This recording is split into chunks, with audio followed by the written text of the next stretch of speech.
Well, hello everyone. Of course, I am DBJ, and here's yet another live broadcast. Today is World Building Wednesday, and today's subject is actually brought up by someone who posted a question in the Discord channel for questions for or hashtag questions for DBJ. So if you join the Discord, there is a special section for questions, and this particular subject is about monster cities. So I thought I'd like, "Hey, you know what, that's a great idea. Let's talk about that." So anyway, before we dive a little deeper into that, we do have a number of people who like to join me live, and I really appreciate that. Um, First of all, Elise C, thank you. Guys, check out the RPG Lab on Twitch. They have a number of panels. And please patronize them. Check out what they're doing over there. And as a little self promotion, Critical Hit will also be doing a panel on the RPG Lab. Unfortunately, it looks like I won't be able to join them, but Rob and Alex will. So you'll be able to see my the uh, the two-thirds of my better half, if you will. Also, there are a number of content creators, guys. So, for example, RP Gamer likes to join in. Lath from Darius Jonah also has a channel as well. You can find those. I'll try to put that information in the information below. But also, I subscribe to, I don't know. It's got to be like in the 50s or 60s or something. So there's a number of channels that I love. And you know, I don't get a chance to comment as much, but I do like a lot of the videos. So check them out as well. So anyway, let's get into the nitty gritty of world building. And the question slash topic was about monstrous cities, monster cities, using them in your game. Now, the most common monster city, and one that makes a lot of sense too, right, is if a monster doesn't have, and I'm sure in many ways we're talking like the humanoid ish monsters, ones that have or can create a larger society. A lot of them end up taking over, um, I guess you could say, player character race cities. So, you know, minotaurs or ogres or orcs or something will come in and they'll raid a village or they'll raid a city, and excuse me, and then they'll just take over. Which isn't, there's no problem with that at all. Like it, I mean, that makes perfect sense, especially if you have a very chaotic culture or monstrous race that doesn't have very much of an industry to them, that they just basically take or steal, acquire resources, and then, you know, burn it out, and then continue to move on. But there is a race that has classically been known as being very chaotic and evil, and are very intelligent and have their own cities. And the biggest and best example of that are the Drow, the Dark Elves, or Drow, if you want to call them that, what have you. So I like Drow because I believe I like the uniqueness that is pronounced for them, as opposed to this is the way it should be pronounced. So anyway, the Drow have Menzoberranzan or Menzoberranzan, big deep city in the Underdark with a number of royal houses, and always vying. The matrons are always vying for control with each other and such. And one of the things that really, I didn't read too many of them, but I remember reading the Drizzt books, and one of the things that really caught my attention was this idea of, and I also have the box set too for I think it was second edition. I think it's as old as second edition, the Menzoberranzan box set. So anyway, one of the things that really caught my attention with the Drow was the fact that they could live in these stalagmite and stalactite cities, and the fact that with the use of like spiders as mounts, and the ability for the higher level, the royal blooded drow to levitate, allow them to live in the upper reaches of the caverns and live in these pointed down rooms where the lower folk could not reach them. So we're going to go off of, for me, we're going to go off of that as far as the physical characteristics of a monster city. So one way we can make a monster city is to take a look at the creature stat blocks, right? So if we just take our fingers and go down the hill, first of all, we want to find out how intelligent they are. Now, intelligence isn't necessarily a measure of how constructive they are. I mean, we have birds make nests, and badgers make, dams in small streams and rivers. So it's not necessary. It doesn't necessarily mean that they are not very constructive, but we can use that as a guide. Another thing we can use is their movement. I think this is really important. If a creature has a unique movement rate, or even a particular skill like athletics for like climbing or jumping or swimming or something, even if they're not aquatic, or they normally don't climb in trees, we can absolutely use that as a method of going, okay, what would a city look like with these individuals in it? So if these creatures have an ability like the ability to jump very far, to tunnel, to fly, that would absolutely shape a city. If a creature can fly, like beholders, absolutely they'll have vertical chambers without steps or ladders or ledges or something. Or if they've taken over a humanoid city from like the dwarves or elves or gnomes or something, if bridges collapse and stairways collapse and ceilings or floors become rotted away, what do they care? They can just float above it or fly, especially if they're winged or they have the magical ability to fly. So that would absolutely work in their benefit. And going into a city like that will put the player characters in a huge disadvantage. So, for example, the player characters want to go into the outer realms, and they want to go to like the abyss or the nine hells, and I can't remember the other places in Planescape for the for evil outer planar creatures. A huge portion of them can fly. So why would they limit themselves to standing on the ground for player characters to fight them? They would absolutely have maybe like floating islands, or chunks of land that slowly drift around, and that would be some of their havens and whatnot. And of course, the lower folk would have to gaze their eyes up upon the people that they or not be able to span hundreds of feet of space above like lava and fire and things like that, and leave the player characters at a disadvantage. The same thing with creatures that can fly, like mind flayers that can levitate, harpies, sphinxes. There's so many of them. Anyway, there's so many to choose from. So if they can fly, they would absolutely have some, or maybe even a majority of their city in a location that is devoid of a method of reaching them, so that they have a form of safety.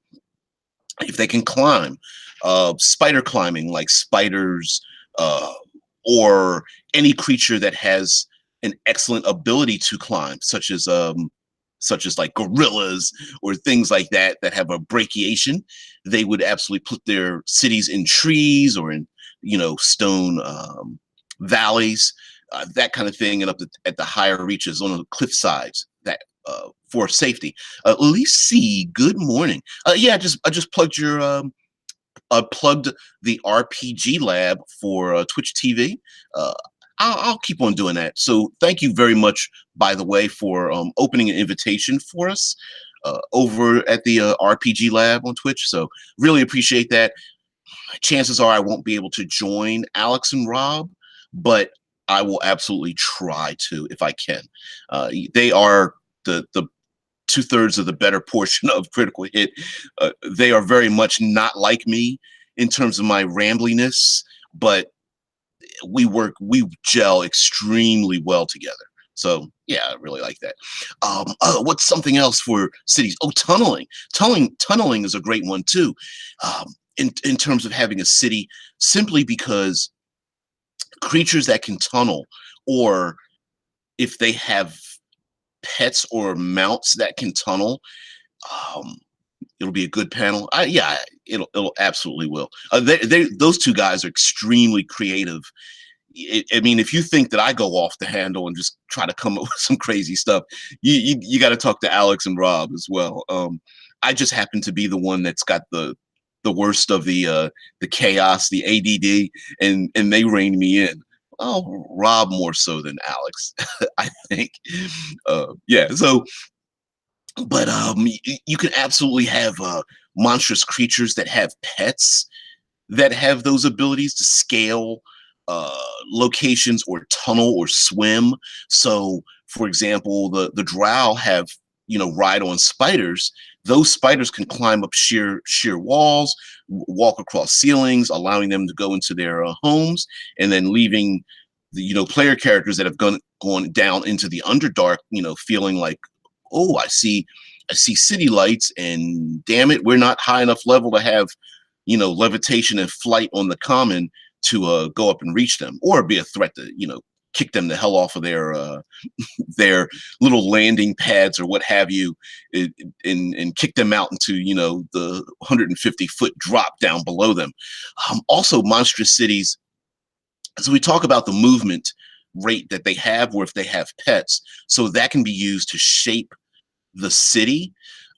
Also, you can have portions like tall plateaus or buildings without doors on the bottom levels where they do have landing pads. Maybe they fly. They use they're mounted on like wyverns, or maybe dark griffins or something like that, or solid black pegasi if you want to, and make the pegasi evil, or maybe the warlord and maybe his cohorts ride on nightmares or something, and so they could have little like landing pads or balconies that they use to enter and exit their own particular havens.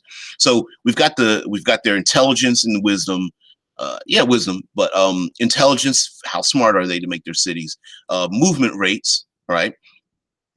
How strong are they? So if they're a very strong race, like minotaurs, maybe they don't use doors in a traditional sense.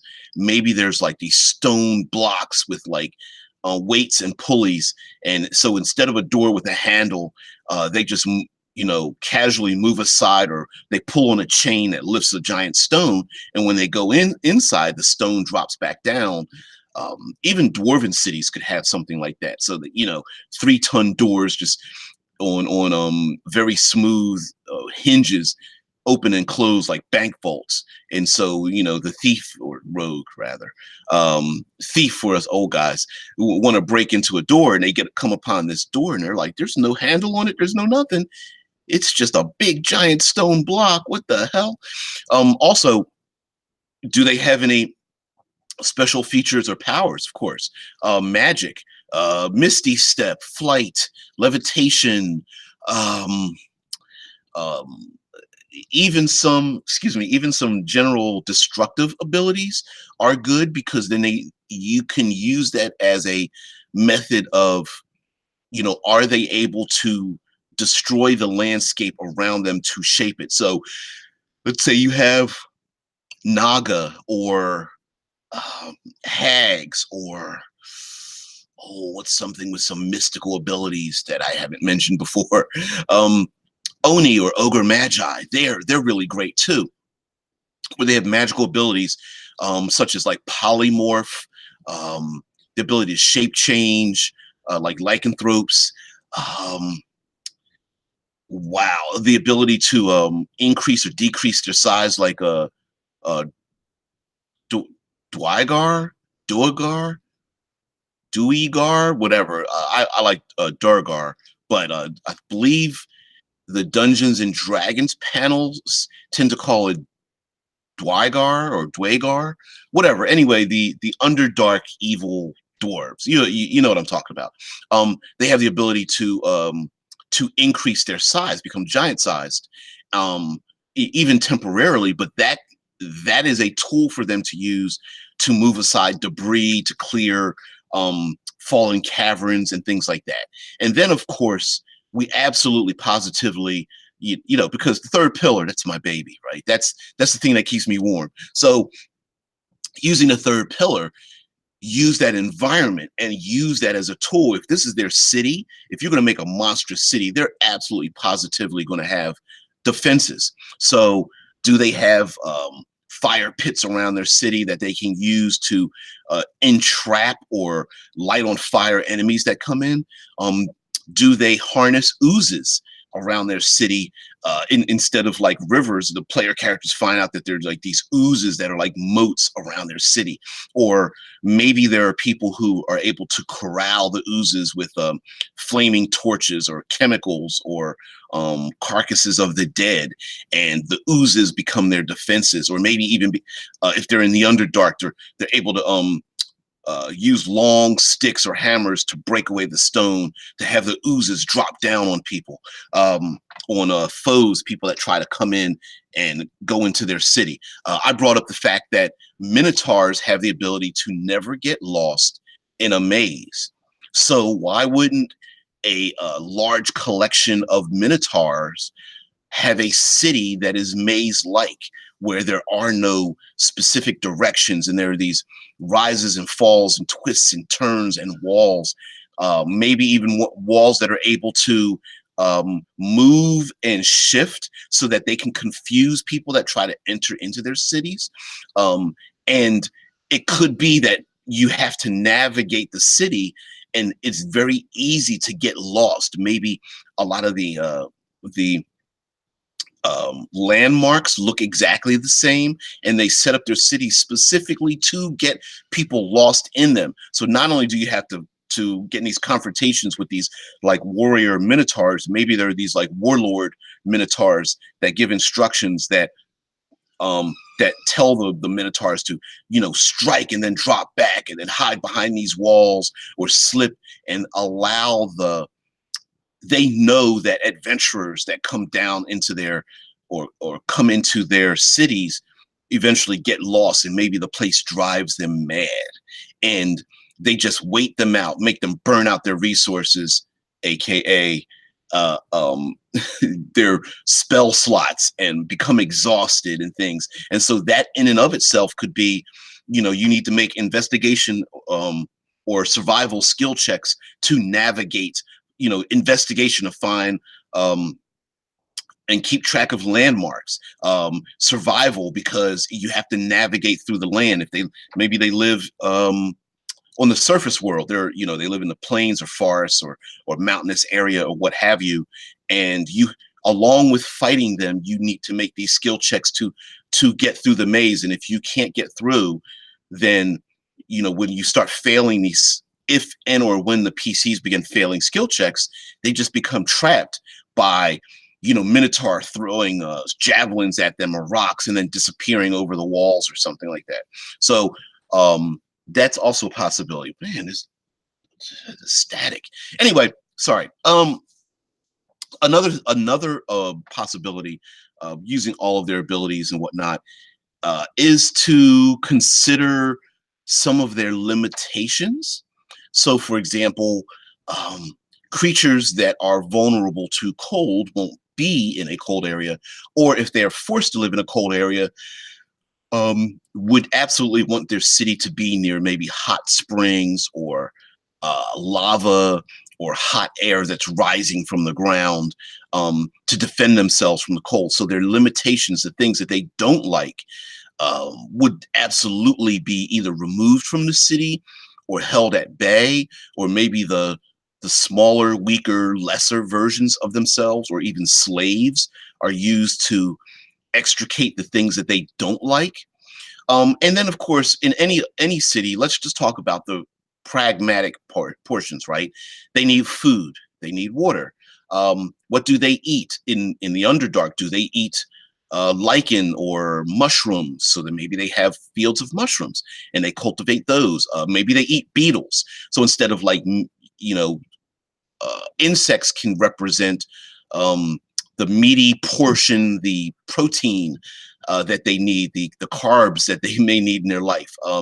Do they grow potatoes? Remember, we bury carrots and potatoes in the ground. Maybe in the Underdark, they reach up to grab carrots and potatoes that are growing down, rooted plants. I think beets do that, onions as well. So maybe they have and I know I'm talking about the Underdark a lot because we love to have our go down in the Underdark to have our creatures, but sure, they could reach up to cultivate those things by pulling them off of the ceiling, as opposed to us mere mortals who do not live in the Underdark, burying them in the ground, which would be kind of cool, a cool visual thing, right? There's nothing stopping them from burying them in the ground in the Underdark as well, but maybe they use certain types of ultraviolet light or something like that to try to get the plants to grow. So they absolutely may have to have um, food needs to come in, and if they're not extremely like hunters and gatherers, they may have corrals of giant beetles, fire beetles that they kill and eat, and eat off the half shell, right? They may have pools of fish or other creatures. If they're in the Underdark, maybe they hunt purple worms, and a purple worm can feed them for a month at a time. And so there's a place where there are workers or even slaves that are hacking the meat and pulling out the organs of a giant purple worm, and cultivating the skin. Maybe they're smoking the skin, or the bones, the thin bones and vertebrae. Maybe they're being cleaned and boiled or what have you. So yeah, absolutely use those things in the world, especially if you have a very arcane styled world. Some people can, consider it low magic or high magic. I think you can still have a low magic world with a lot of exotic creatures in it. It could just be that spell casting itself might be rare, but the creatures fill the world, which is kind of how my world is of Rowan. But anyway, I segue. So you can also have food and water. So absolutely, they're going to need to consume water. So maybe they're built near rivers or streams, or they're able to acquire it from. If they're in an Arctic region, they use heat to melt some of the snow in giant barrels or something. If they're in the Underdark, maybe there are aquifers. So the water may pour from uh, underwater lakes, or they could even have a city that is near or underneath an aquifer, which is a pocket of water, and holes are drilled, or maybe by nature, some of the water is pouring down into a river in the city from above.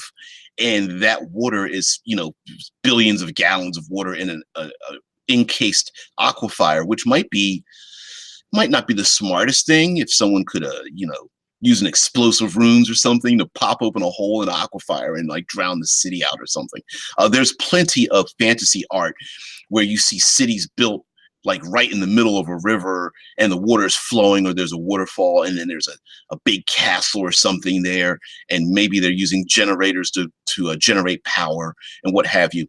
If Live and Let Dice brought up the fact that using illusions in the environment. So if there are Fey type creatures, or they are creatures that have illusionary powers, I don't want to grab, and I don't know offhand, creatures in a monster manual, or you like Volo's guide, that have illusionary powers. But like Naga and Sphinxes and Lamias may have those abilities to cast illusions, which would also defend the city, make great defenses, and put illusions over things like maybe living plants or assassin vines, or shriekers, which are the old classic mushrooms that scream really loud, that draw random monsters, which could be used as defenses to alert the city when um, uh, adventurers, aka invaders, start coming towards them. Also slaves. A lot of these creatures love to capture themselves some slaves, and you can absolutely use them too. So the slaves may be very instrumental in building the city, building the surrounding elements, erecting monuments to some of the monstrous creatures' heroes. The creatures may have themselves patrons of sorts, either real patrons like warlock patrons. RP Gamer, how good day, DBJ. Just got back in. How's it going? Well, it's going pretty good. You know, if you want to join in, it's not too late, dude. If you want to, that's up to you. But anyway, um, just talking about monster cities and shaping a monstrous city around their abilities and making it unique.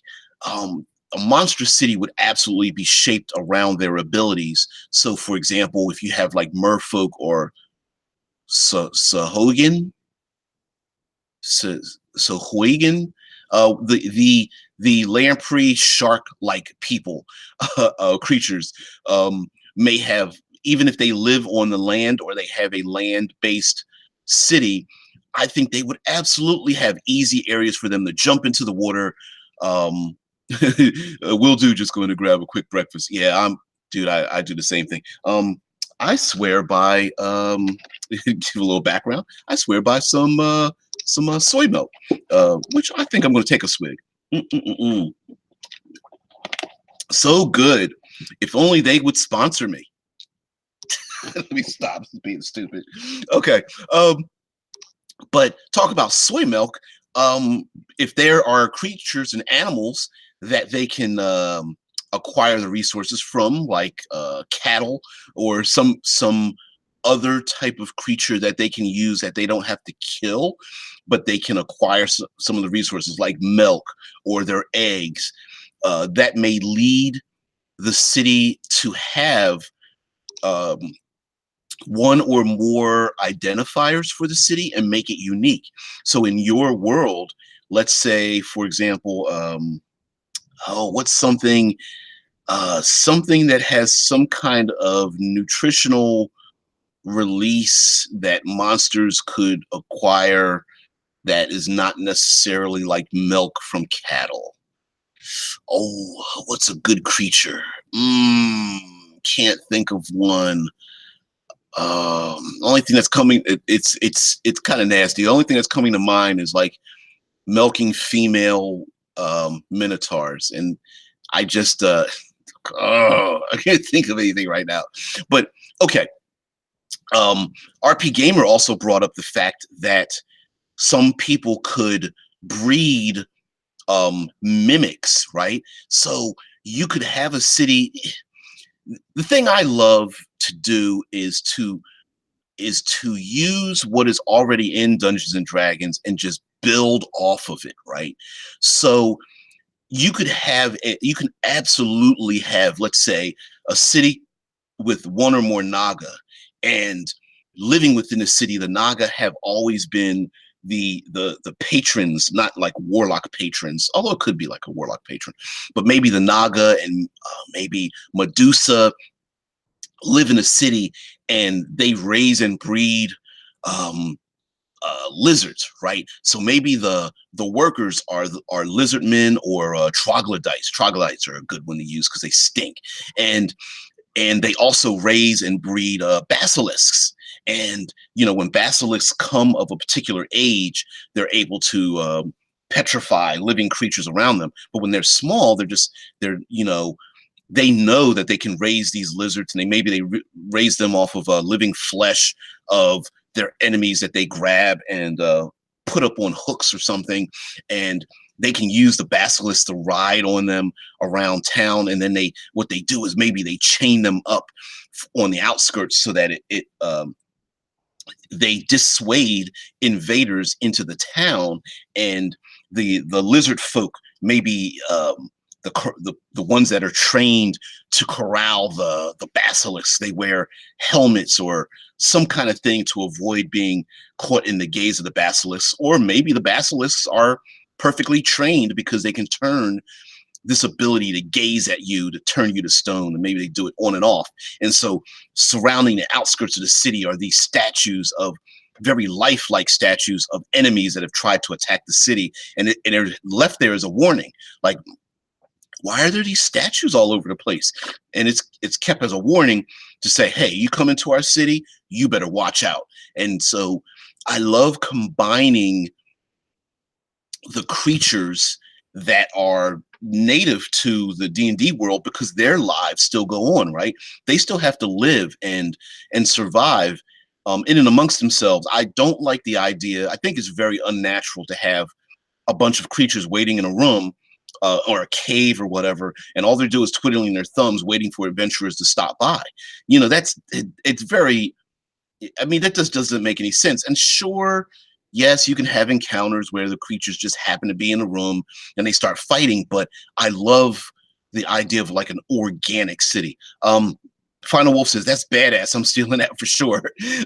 Yeah, and you can really go, far with it, right? Like, let's take, we tend to like to use the drow, right? But we don't have to like stick with them. But there's something that I love about the drow, because the drow are a perfect example. Kitty. Okay. All right. That's fine. Sorry. um, the drow have very many elements of using many other portions of the D&D experience, right? So, for example, they use spiders a lot. So who's to say that there aren't people who train, and we don't have to use drow, right? We can use other humanoid type creatures, so in the Underdark.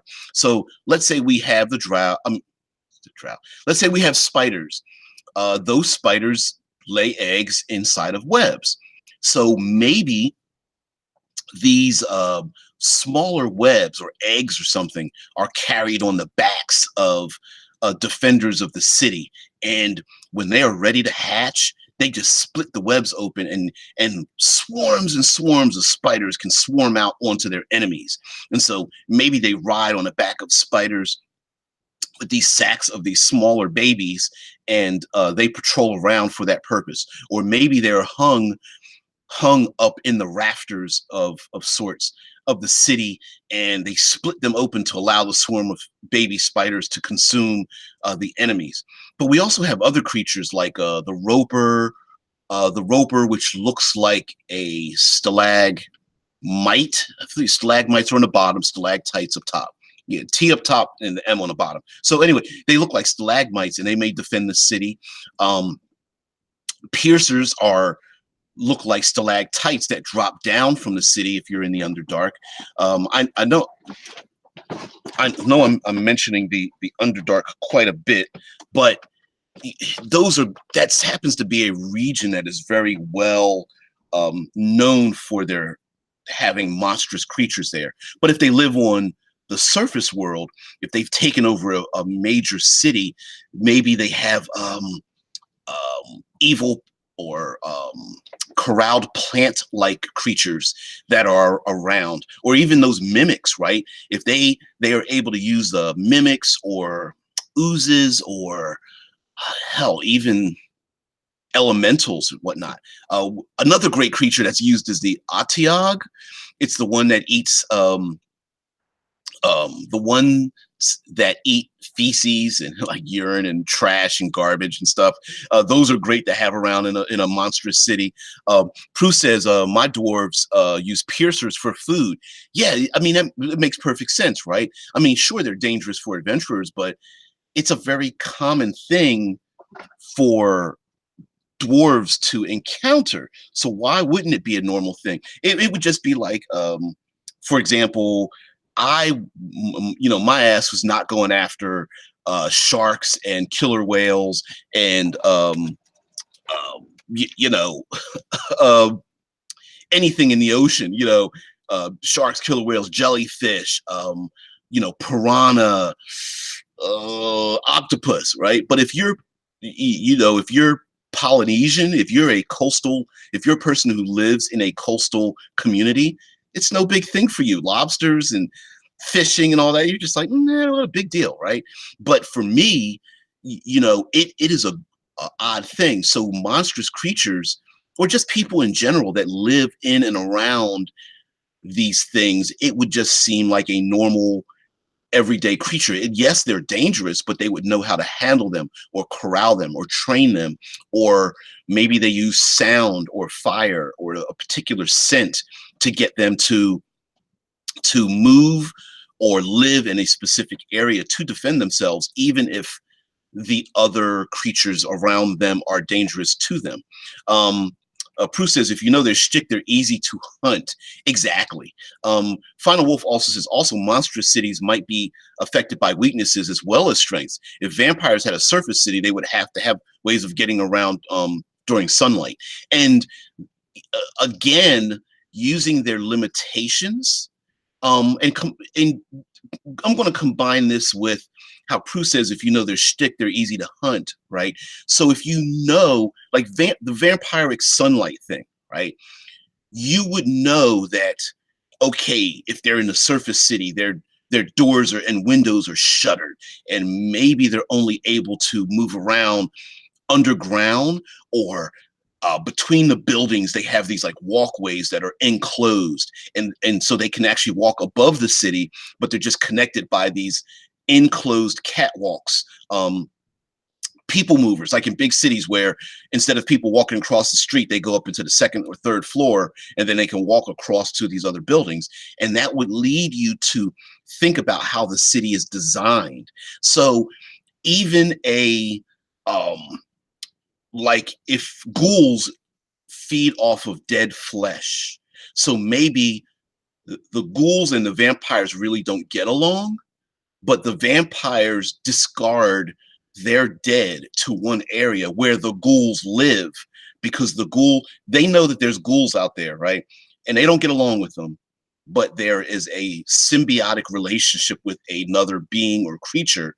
And they say, okay, well, we're going to just discard all of our dead over here. The ghouls collect the dead in this one area. And so the ghouls go there and they live there. So the player characters may bump up against the ghouls first before they get to the vampiric city. And that may give them some information, especially if they can interrogate or speak to or make a deal with the ghouls or something like that. Bruce says they'll have humanoid maintenance workers too, probably, right? If they have slaves or the weaker members or people specifically assigned to maintain the city. So vampiric cities, especially if they're in the above world, would have humans or some other creatures that can move around during the daylight to maintain their cities and be under their control. So and maybe those maintenance workers probably are going to have a dangerous job, especially if it's like, using sticks and electric prods or some kind of business like that to like move oozes around that clean maybe the sewer systems, or the oozes are used as defense or used where, dead bodies are dumped in there into pits of oozes or something like that. Brian Davison says gelatinous cubes that are used as Soylent Green-like units of population control and become edible towards the end of their life cycle. Pretty nasty, especially when you start eating one and you're like, man, my friend Joe really tastes really good, and I feel really guilty about it. Right? But I mean, the gelatinous cube thing, I know it's a Gygaxian joke, right? It's like this, why are they exactly 10-foot square to go down a 10-foot square hallway? But I mean, it makes it's kind of a good way of like saying, like, maybe they really are used to clean up, or they're used like, hey, we just start dumping bodies in them. And then once they get nice and ripe or at the end of their life cycle, you cut them up like jelly and they're really great to eat, add a little smoke, a little bit of spices to them. I mean, ground up adventurer really tastes good next to a plate of gelatinous cube. Poo says there's always a cult ready to worship, and initiates get all the fun jobs, right? Those of us living on the surface world are like, man, I can't wait to get down into that underdark city, and then come to find out like your dream job is like their bottom of the pit job, right? That's like, oh man, I've been looking so much to be an initiate in this like demonic cult, and the demons are just like rolling their eyes like, oh, here we go with with the humans trying to worship us again. They don't realize we actually like harvest souls. We don't need you. Okay, fine. Come on, human beings. We'll put you to work. Here's a shovel. Here's some leather gloves. Go clean up that crap over there, right? I mean, but you could have a lot of fun. Like for me, I think the bullet or the boulet, the land shark. They tunnel through the earth. They are extremely dangerous creatures, right? But imagine, if you will, even a humanoid, evil, monstrous city could have like the boulets, the land sharks that are they are used to patrol the outskirts of the city, but they're not trained to do so, right? Prue says, hey, a mouse fits really snug in a mouse hole too. Many underground animals fit very snug in most places in their habitat. You know, a lot of dogs and cats breeds today were not bred because they were nice, cute pets. They were bred to work. The same can go for a ton of those really smaller creatures that monsters can use. So for example, if the city is being, let's say a monstrous city is being overrun by, what would they not like overrunning them? Maybe like spiders or it, I don't know, mice or some kind of crazy thing that they don't want in particular in their city. And so they could breed other animals like weasels, and small dogs were used in real life human cities to go after the rats that used to populate the castles and such. And they would take weasels, and the weasels would go after snakes in the woods and in little hovels and such. Dogs, little small terriers, used to go after rats and hunt down rabbits and things like that. Cats were absolutely used to hunt down mice and rats. So monsters could use the same thing in their cities. So maybe like Aarakocra floating city. I know I'm butchering the word, and none of us particularly like to pronounce it. But anyway, the Aarakocra floating city. Yeah, of course. The creatures that can fly would absolutely have those things. And now of course, you have to have drama, and sort of the adventurers would have to be able to approach the city. But the Aarakocra might have enemies of gargoyles or something, or they may have a tense relationship with maybe gargoyles and harpies or something. And so depending on the Aarakocra, the lower members of them may have to deal with the gargoyles that live on, let's say the floating city is above a mountain range. And so the gargoyles, which are partially, elemental in the earth, live at the top upper reaches of a mountainous city. And then maybe harpies are trying to carve out themselves a home in the bottom of the Aarakocra city and the top of the mountain range city. So you have this like triangle of conflict where the gargoyles kind of eat the harpies because they taste good, and the Aarakocra don't like the harpies either because they're just nasty and making their cities dirty. No, and I'm not saying the Aarakocra are evil or good; they just live there. And then, and in between all of this, maybe there's like giant eagles or griffins or hippogriffs or something, and you could really have fun with it. In terms of like the Aarakocra they may cultivate flocks of birds like we have fish, right? So they may have flocks of pigeons, and they eat the pigeons, and they breed the pigeons. Davidson says, continues to say, breed and train griffins for a trade export. Absolutely. Maybe they are the ones that are able to breed them for their color, for their size, to train them, to effectively corral them in the wild, because maybe griffins just are not trainable by anybody else but them. And so the more humanoidish player character races like dwarves or like elves or halflings or something must trade with the Aarakocra for the griffins. Tesla Ranger says mice make the, the mice holes. Are you saying that the standard 10 by 10 corridors are made by gelatinous cubes? Hmm, that's possible too. Uh, pushing and prodding gelatinous cubes down caves in the Underdark to get them nice and perfectly square makes perfect sense. I know you weren't talking to me, but it doesn't matter.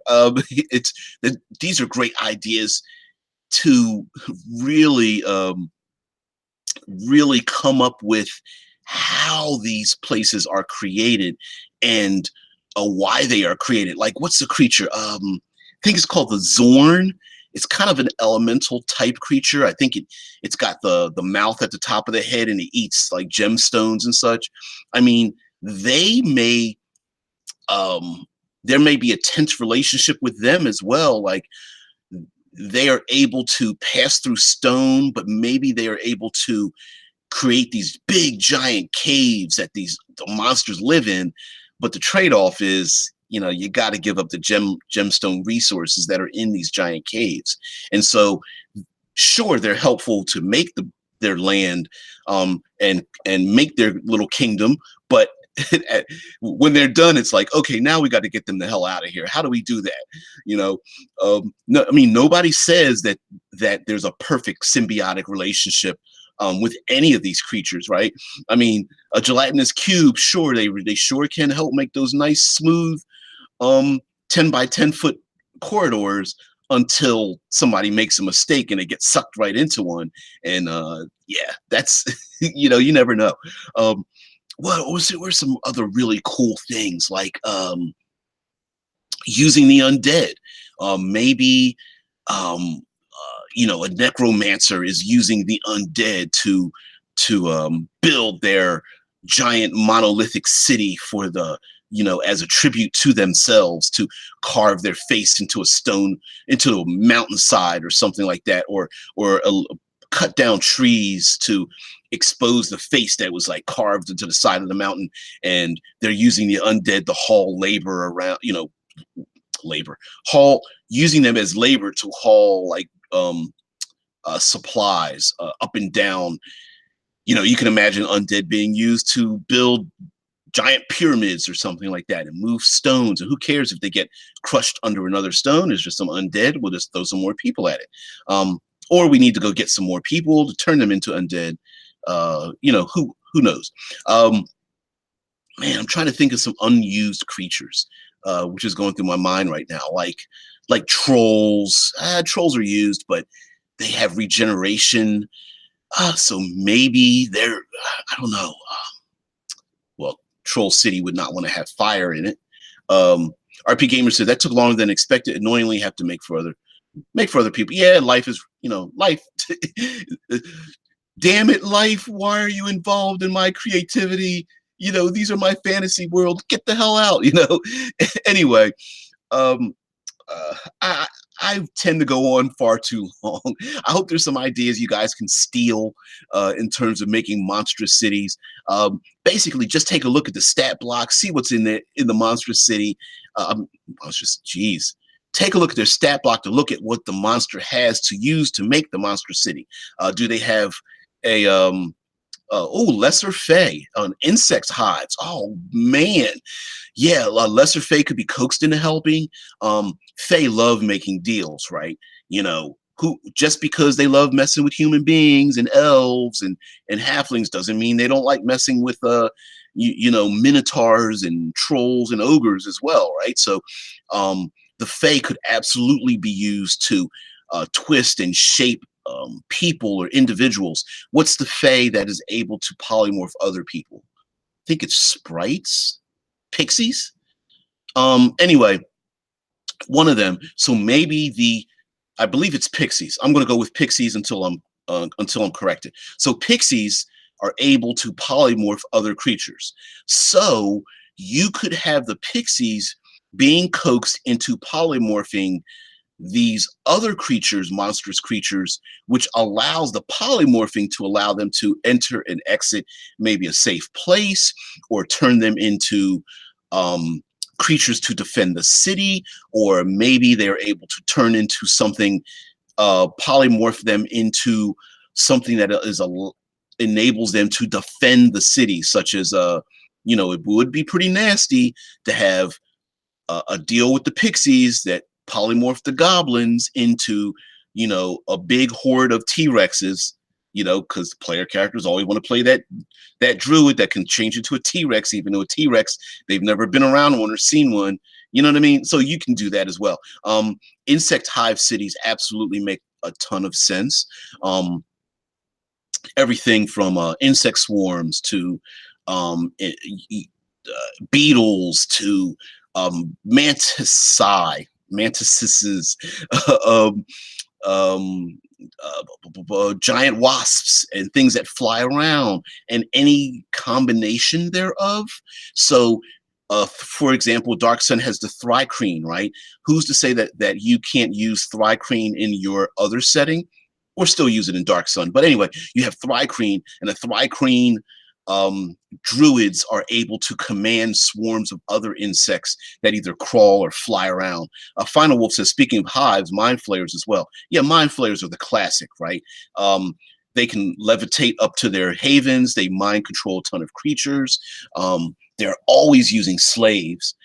Jared says cities that have no doors because the monsters there can use pass wall at will. Absolutely, creatures that can pass through things, that can shape change and fit through tight areas. Creatures that can absolutely pass through walls. Good creatures could use blink dogs to jump around their city, or haven, or what have you. RP Gamer says insect cities can exist under the human city without the humans even knowing it. And who knows, maybe there's a symbiotic relationship where the insects are like spiders, eat other insects, or those insects are eliminating some sort of other threat.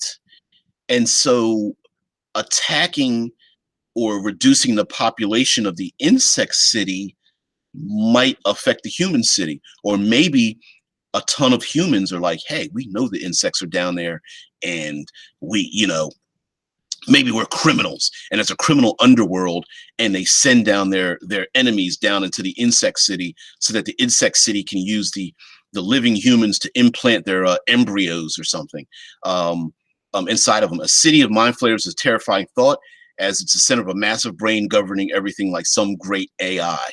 Yeah, those are mind flayers and that giant brain, because technically mind flayers are like a hive mind unto themselves, is very scary. And even amongst themselves, like mind flayers don't really trust each other. So you could absolutely have a big giant brain. And of course, a mind flayer city could be the center of a giant web where each individual mind flayer may have their own a little playground of a city themselves. And so you have like, maybe I'm just making this up. So you have like 15 mind flayers. Each of them has their own Underdark city under their own control, being manipulated by the big brain that's controlling these 15 mind flayers. And so you could have this thing where you have different cities that the mind flayer controls, and maybe each one has like a theme. So one mind flayer may have ogres, and another mind flayer may have insectoids, and another mind flayer may have like oozes, and another mind flayer may have like plants, like vegapygmies or something like that. So anyway, we're coming up on the hour mark. I really don't want to extend it too far past this. So guys, thank you for joining me. You know me, I love deep diving and such. Tomorrow is a third pillar. Yeah, Brian. Yeah, dude, you're fine. RP Gamer just apologizing. He's perfectly fine. But yes, there's an open invitation for anyone that would like to join me, even like for a public panel. So like we can just go back and forth and have somebody join in. Sure, if you have a channel you'd like to promote as well, by joining me, I'm all for it, right? It is a positive feedback loop for me. My channel doesn't need to be mine. You are absolutely invited into my backyard. We can cook out. We can cook out mentally. I guess would be the thing. Bring the sausage, guys. Bring the sausage. So anyway, thank you for joining me. I'm DBJ. What come? We are Critical Hit, me, Alex, and myself, Alex and Rob. So, of course, with a critical hit, you got to roll a 20. So on day 20, we will be releasing yet another adventure key. It's a 3 and 4 page adventure. Take a look at our first adventure key, which is the Bridge of Death. The next one will be the Sunken Jungle, I believe. I could be wrong, but I don't believe so. We've also released the 8th installment in the cinematic environs, which is the Plains and Grasslands. So that's my little baby there. That information is below. Subscribe to RP Gamer, that channel. Check out Darius Jonah, and of course, go to Twitch TV to check out the RPG Lab as well. Check out the good stuff that is there. But I'm DBJ. I'm going to have to say goodbye to you guys. Thanks for joining in. Thanks, RP Gamer. You guys are awesome. All right, now, have a good one.